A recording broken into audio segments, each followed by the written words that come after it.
Preste atenção na história da Marta, porque ela desafiou Deus.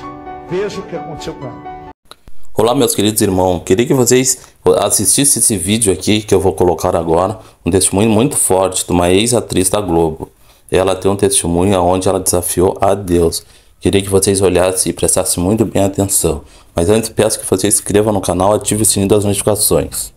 E vocês estão olhando para um milagre vivo, porque era para eu estar morta desde a primeira semana de fevereiro de 1977.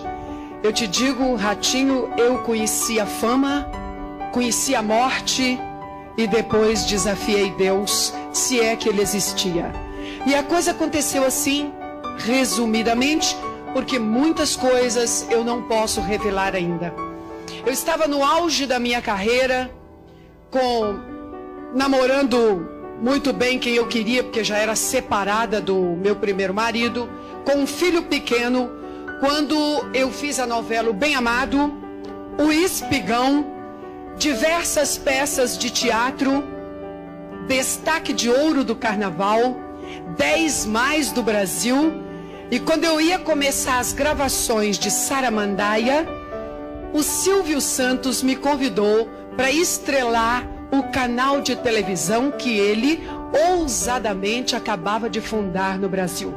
Ele saiu da Globo e fundou um canal de televisão competindo com a Rede Globo de televisão.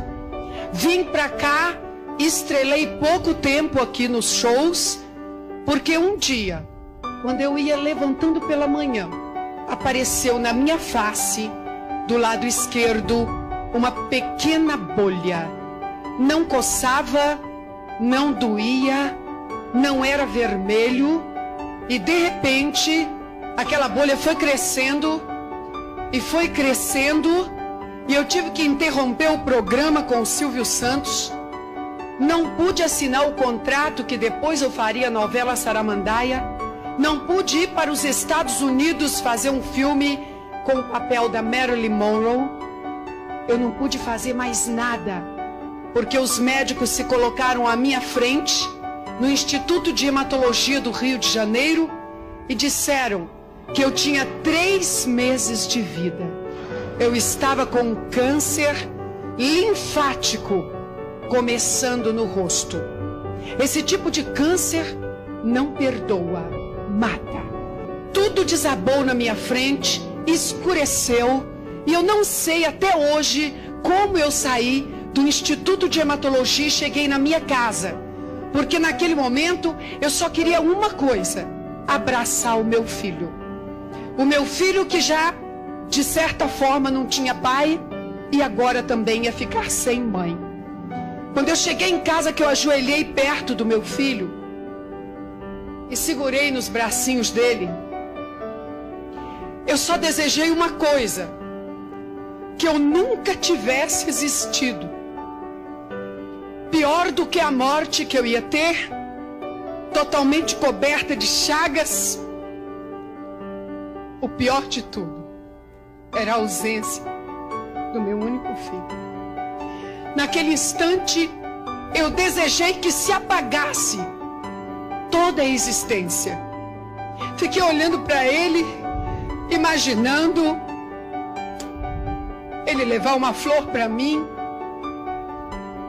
no dia de finados, e no Natal ele ia sentir que a mãe dele não estaria ali nas festas da família. Eu levantei dali disposta a prorrogar a minha vida o máximo que eu pudesse, para poder ficar um pouquinho mais perto do meu filho, só por isso, e perto da minha família, que eu amo muito, sempre fui muito amorosa. A carreira desabou, puseram outras pessoas no meu lugar. Doente tem que ficar de lado, ninguém liga. Os namorados sumiram e o dinheiro foi acabando, com medicamentos, com remédios. E eu cheguei num ponto tão terrível que eu cheguei a roubar medicamentos. não tinha mais dinheiro para nada. Móveis, nada. Até que a bolha cresceu tanto na minha face do lado esquerdo que rompeu a carne, era o nódulo primário do câncer, e começou a escorrer pelo meu pescoço pus, linfa e pedaços da minha face. A minha boca veio parar aqui, com o nariz também.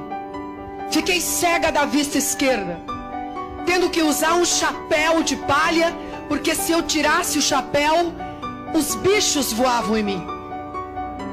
Aquela mulher que tinha sido Missy, uma das mulheres mais lindas do mundo, apontada pela imprensa brasileira, tinha virado um trapo humano, inchada e com dores tão terríveis que muitas vezes, fechando a boca, eu me arrastava e colocava minha cabeça dentro do congelador para aliviar os tumores da face. O tamanho dos tumores eram 10 centímetros de altura cada um deles. E eram 3 nódulos só na face. A minha cabeça pendeu de lado. O tumor da mama foi varando meu corpo de fora a fora, as costas, por dentro do corpo. E para vocês terem uma ideia, o cantor Leandro morreu com um nódulo do tamanho de uma laranja. Eu tinha só na face 3. Abandonada, nas filas de indigentes.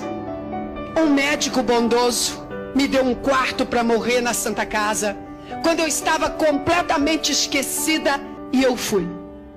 Neste quarto, depois de durante aqueles meses todos, eu ter ido a todas as religiões, eu frequentei o espiritismo da mais alta linha kardecista da mentalização até a linha de Nagô e de Pólvora. Eu fiz promessa para todos os santos que eu era devota. Eu sempre fui dedicada na religião desde menina. Nada adiantou. Cada vez eu piorava mais quando eu botava a mão nos nódulos de manhã, em cima daquele curativo que parecia um saco que eu fazia. Os tumores estavam maiores ainda.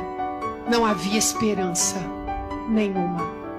Eu tinha que morrer, e ainda, segundo as religiões que eu era estudiosa e professava, eu tinha que morrer conformada, suportando a dor, porque diziam que na outra encarnação eu viria mais feliz. E que o meu karma era muito pesado, o meu fardo era desesperador. E que eu me conformasse porque não tinha jeito. Na Santa Casa de Misericórdia, nesse quarto que me deram para morrer, eu já estava em pânico, no maior desespero da minha vida, quando os médicos chegaram para me preparar para no outro dia me entubarem. Chamaram a minha mãe, que sofreu muito com isso. Mandaram ir ao Espírito Santo pegar a família para as despedidas.